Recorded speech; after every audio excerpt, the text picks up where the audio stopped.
tahun 98. Akhirnya ikut-ikut casting ke Multivision tahun 99. Di tahun 2000 itu tiba-tiba barulah 1 tahun kemudian dipanggil di Multivision Plus. Selama setahun ikut casting ya nggak dipanggil-panggil Bo gitu. Nah ketika dipanggil aku harus memerankan, karena aku dulu gendut, aku harus memerankan peran cabi ya kan, peran sebagai antagonis. Gimana caranya pembantu rumah tangga itu gendut lucu tapi nyebelin.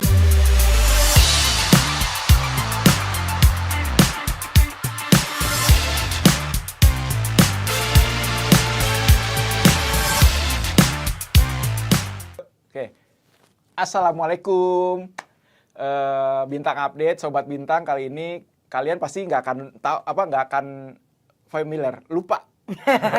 Nggak akan familiar, lupa tuh gimana sih gua? Maksud gua, kalian nggak akan lupa familiar dengan orang ini. Ini adalah orang yang familiar.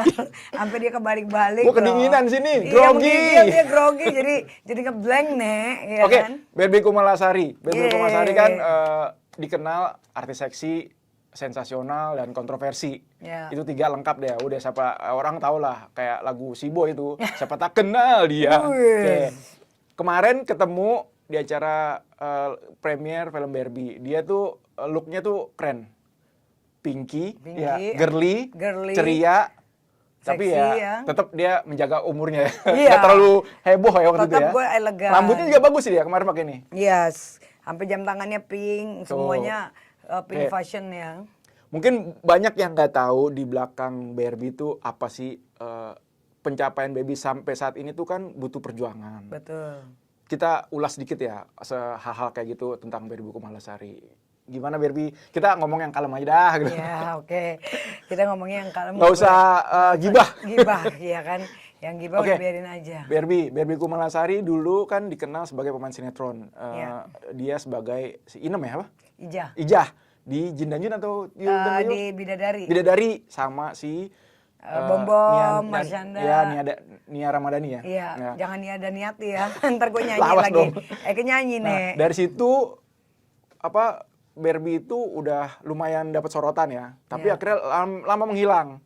Muncul lagi dengan transform yang luar biasa, keren. Sampai orang tuh, dan perawatan termahal waktu dulu 4 miliar itu sampai dari. Kita denger cerita Barbie Kumalasari, gimana sih cerita Barbie itu sampai akhirnya lu akhirnya eksis dengan perubahan yang sekarang?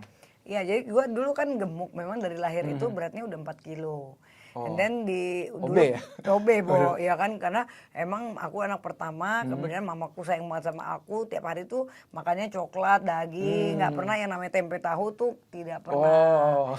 Saking sayangnya mungkin ya, karena kan aku lucu, gemuk gitu kan, terus emang kayak boneka lah dulu, gendut gitu. Nah terus ketika umur 17, dulu mamaku punya PH, tapi ketika Krismon akhirnya PH hancur, karena kan waktu itu krisis ekonomi kan di Indonesia. 98. Tahun 98. Akhirnya ikut-ikut casting ke Multivision tahun 99. Di tahun 2000 itu tiba-tiba barulah 1 tahun kemudian dipanggil di Multivision Plus. Selama setahun ikut casting ya nggak dipanggil-panggil Bo gitu. Nah ketika dipanggil aku harus memerankan, karena aku dulu gendut, aku harus memerankan peran cabi ya kan, peran sebagai antagonis. Gimana caranya pembantu rumah tangga itu gendut lucu tapi nyebelin. Dan di situ kan ada 2 pembantu, ada Tukul waktu itu.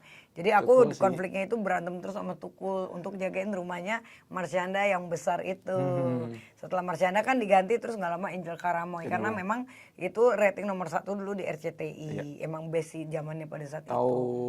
Tahun 2000 sampai 2005. Hafal. Itu pasti tahu lah ya tuh anak angkatan 2000, 90-an pasti tahu lah. Yes, betul. Terus perubahan Barbie tuh kenapa akhirnya balik lagi gue eksis lagi dengan perubahan yang benar-benar jauh beda? Jadi gini, ketika tahun 2000 ke 2003 dulu kan honor cuma 250.000 ya.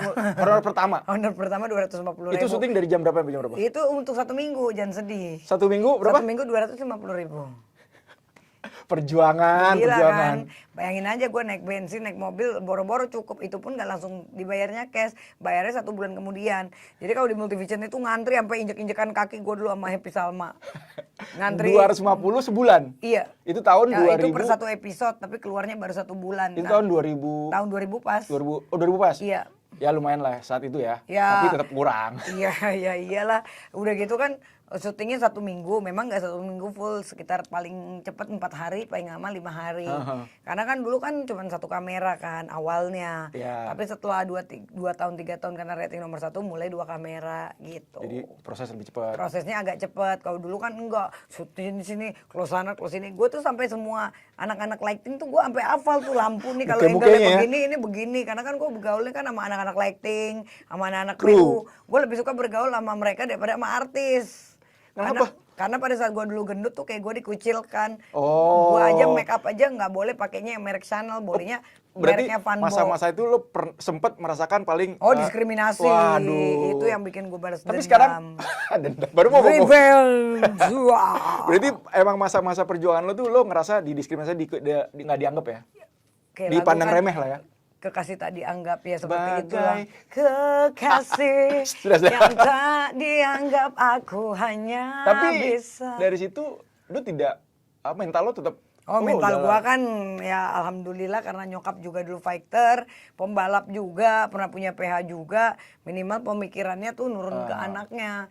Jadi mental-mental baja itu gue sampai dulu nangis, gue kalau makan nasi bok doang, yang lain boleh pesen pizza, dapat transport zaman dulu 100.000, yang lain transportnya 100.000, gue cuma 10.000. Gimana coba langit dan bumi ya kan.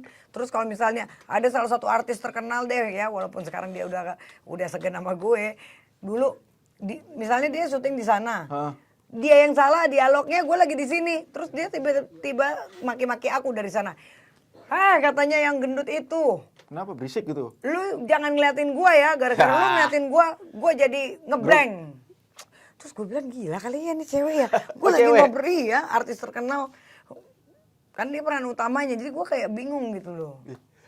Ya kan inisialnya A gitu, jadi gue ya Allah, gue sampai nangis dulu tuh di situ. Gue bilang ya Allah, salah gue apa ya, dia yang ngeblank kok, dan gue tidak ngelihat dia juga syutingnya di sono, kenapa gue diusir. Itulah itu momen sampai sekarang yang membuat gue, oh lu lihat nanti gue kalahin lu. Itu Di situ. memotivasi lu ya? Bernasar gue, Itu memotivasi lo motivasi gue supaya untuk bisa lebih gue baik dari dia. bisa lebih cantik daripada dia. Siapa? Ya gitulah. Aku Nah, tak mau. Si Barbie dikalah. emang kelihatan banget mental baja ya. Yes, Itu fighter. baru awal karir udah digituin masih tetap fight. Fight. Belum lagi yang semakin sini semakin lagi dihujat. Dihujat lagi. Akhirnya 2003 itu mulai gue, karena aku mulai masuk partai, pergaulan aku mulai bagus, aku sempat pacaran sama salah satu pengacara terkenal, ya kan. Jadi aku juga dulu bendara umum juga di salah satu organisasi, bahkan juga dulu zamannya Mbak Yeni Rahman juga aku bendara. Yeni ya Rahman kan? tuh Parvi? Parvi, Oh. ya kan. Terus aku sempat jadi bendara umum Himpunan Pengusaha Pribumi Indonesia tahun 2012. luas Terus aku juga masuk di partai tahun 2007 itu Demokrat. Demokrat, Terus aku dapat jabatan Wakil Koordinator Energi Industri Besar. Jadi aku ngurusin solar-solar, Pertamina, aku sempat kerja juga di Pertamina di Regional 2 di Kramat Raya. Berarti emang apa Jam langkah-langkah lu tuh emang aku suka bisnis gitu. Terus aku ke Amerika, masukin jet ski ke Indonesia. Tapi orang kan pada menghujat gue, ya gue sih nggak masalah, suka-suka lu, yang penting emang kenyataannya gue gitu, saksinya banyak. Nggak peduli gue, karena gue nggak pernah minta duit sama dia, dan dia tidak pernah tahu pergaulan gue tuh udah yang high class. Tapi pernah gak sih ada teman sendiri atau orang yang bilang, lo gila ya, lo stres gitu ya, halu gitu gak sih?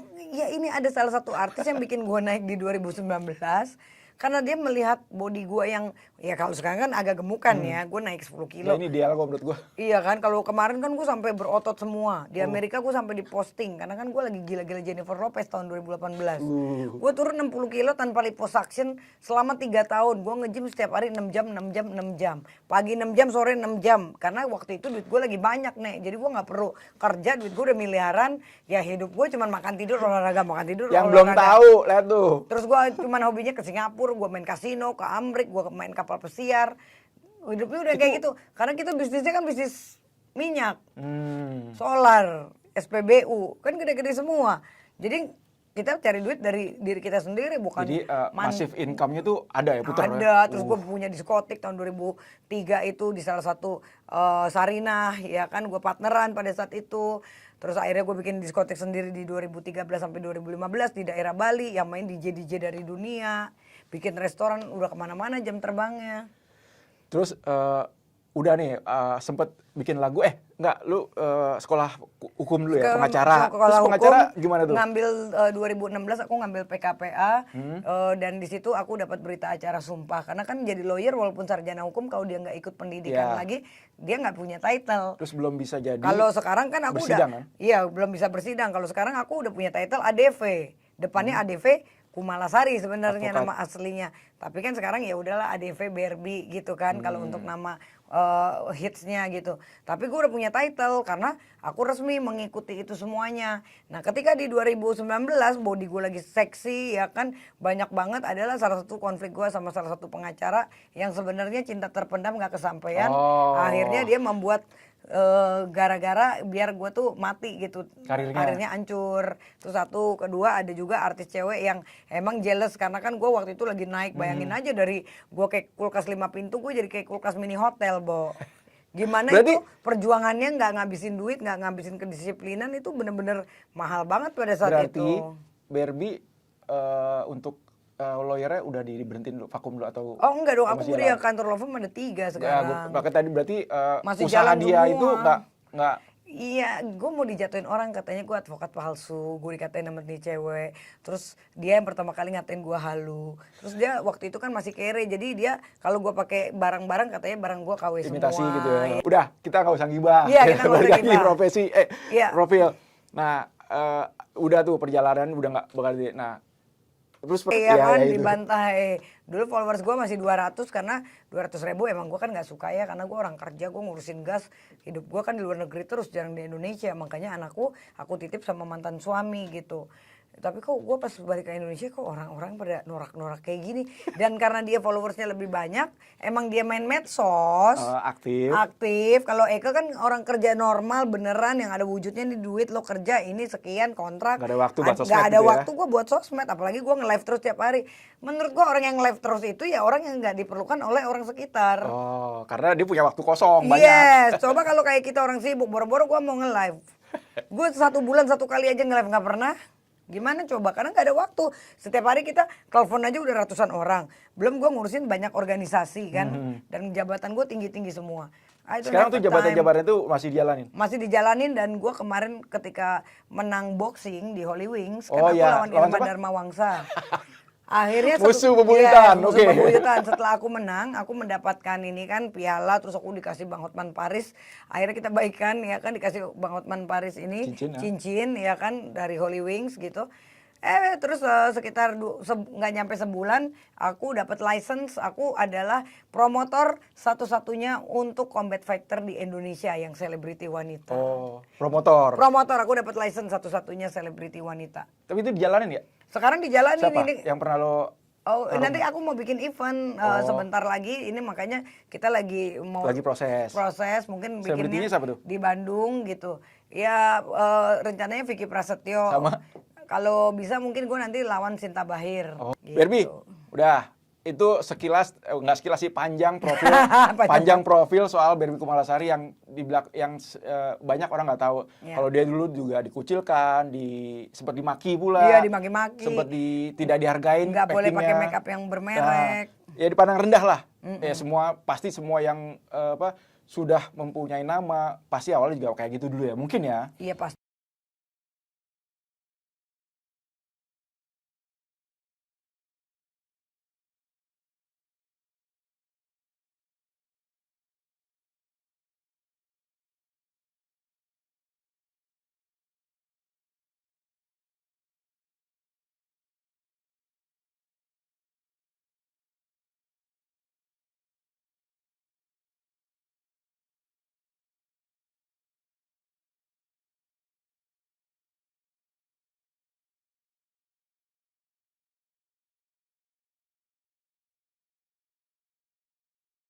Ada diskriminasi dulu baru kita maju, kalau nggak gitu ini, kan kita nggak maju-maju.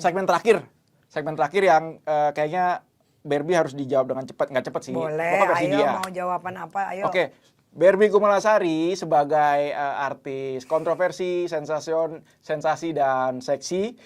Coba dong kita minta tips dari Barbie Kumalasari. Barbie sebutkan, nggak usah. Coba kita minta tips percaya diri ala Barbie. Oke, tips percaya diri, 1, keluarkan inner beauty kalian. Kedua, jadikanlah diri kalian itu berharga. Jangan pernah pandang diri kalian rendah. Karena apa? Ketika kalian udah merendahkan diri sendiri, aura negatif itu akan muncul. Jadi ketika kamu positif dengan diri kamu sendiri, berdoa sama Tuhan, ya kan, menurut agama masing-masing, gimana caranya aku menjadi wanita yang terhormat, itu pasti akan ada berkah dan kalian juga akan dituntun untuk ke jalan yang baik dan benar. Amin. Bagus. Kedua, coba Barbie tips menghadapi hujatan netizen. Nggak usah dipikirin, nggak usah dibaca juga, anggap aja santai. Kalian harus percaya diri karena yang penting lingkungan kita tidak seperti itu. Hiraukan netizen karena mereka kan nggak nemenin kamu setiap saat, ya kan. Dan jangan juga menjawab dengan netizen, bacain komentar, ya itu kamu yang mancing sendiri. Kalau aku kan nggak suka kayak gitu karena aku nggak punya waktu. Jadi kalau gue mah cuek aja gitu loh, santai aja. Yang penting gue fokus dengan hidup gue cari duit yang pasti-pasti aja gitu. Oke. Ketiga, tips betah sendiri. Tips betah sendiri adalah kita percuma gonta-ganti pasangan juga kalau nggak satu vibes, ya kan. Apalagi kayak gue di vlognya Maya Estianti udah habis duit sama Brondong di atas 10 miliar. Jadi saat ini gue lagi mau menahan diri sendiri untuk udahlah, kalau lo nggak bagus, gue baru kenal cowok nih, lo nggak sayang, lo nggak ikhlas, lo nggak tulus, oh motifnya ini, gue udah bisa baca semua, langsung gue leave it gitu. Cakep. Ini yang keempat, tips eksis di dunia hiburan. Kalian harus banyak banget deket sama anak-anak media, teman-teman media, karena mereka lah yang membantu kita, mereka lah yang mempromosikan kita, termasuk ke produser-produser TV. Tapi untuk pergaulan itu memang tidak gampang dan tidak juga asal-asalan. Jadi kita harus punya attitude yang baik, kita harus respect juga sama mereka, dan nomor 1, cintailah dirimu sendiri, baru kita mencintai orang lain. Terakhir, tips kuat ngesek. Harus di stem cell terus kayak gue sebulan, gue tuh tiap 6 bulan kan stem cell yang 200 juta. Jadi sekarang ini perawatan gue udah 8 miliar lebih. Ya gimana nggak kuat, perawatannya juga kuat, otomatis jadi kuat semuanya. Kalau satu hari bisa 8 kali, 9 kali, itu normal dengan durasi yang di atas 2 jam. Nah kalau kalian mau kayak saya, olahraga yang benar, perawatannya yang mahal, ya kan. Jangan cuma suntik vitamin C doang, kapan kuatnya bro? Ya suntik vitamin C cuma 200.000, mau kuat ya kagak kuat lah. Bagus itu. Oke, terakhir lagi. Kata-kata dari Barbie Kumalasari hari ini. Work hard, play hard. Nice. Bisa banget catetin gue. Tuh, Barbie Kumalasari tuh, dia walaupun artis yang kelihatan mencela-mencela tapi akademisnya bagus. Wih, beda kan. Ngomongnya lancar, improvisasi bagus. Yes. Sebenarnya dia entertain yang bagus loh, menurut gue ya. Maya Estianti juga bilang, lu tuh bakalan penggantinya Jupe, ya Oh. kan? Dia udah ngomong, Oh, gua gitu. tuh seneng banget sama lu. Iya, tanya aja Bunda. Kenapa dia yang gelis sih lu yang Jupe putus baik, ya? Jupe baik, Jupe almarhum sama baik. kayak gue, ceplos-ceplos aja bodo amat, ya kan? Emang gue pikirin. Orang Tapi- kita nggak pernah ganggu orang kok. Tapi Jupe ngajar DP. Ya itulah mereka sampai masuk penjara ya. Ya udah. Masalah ya. Itu udah. Itulah ya kan. Kalau saya masuk di boneka Barbie aja. Oke. Itu kan seru sebenarnya emang ngobrol Barbie Kumalasari. Nanti kalau ada kesempatan lagi, mungkin Barbie bisa mampir sini lagi. Ya, Kita bosan-bosan diundang ya mudah-mudahan ada kerjasama lah Iya dong, Barbie ayo dengan dong, Bintang, aku dong. Tabloid Bintang. Iya. Oke, sampai di sini dulu Sobat Bintang. Barbie, ada yang mau dicapin untuk Tabloid Bintang? Tabloid Bintang sukses terus, mudah-mudahan bisa kolaborasi lagi karena dulu juga yang membesarkan aku juga salah satunya Tabloid Bintang. Betul. Terima kasih udah invite aku di sini. Kita tunggu gebrakan berikutnya kolaps bersama Tabloid Bintang. Wassalamualaikum warahmatullahi wabarakatuh. Waalaikumsalam. Thank you Barbie, keren-keren. Makasih ya.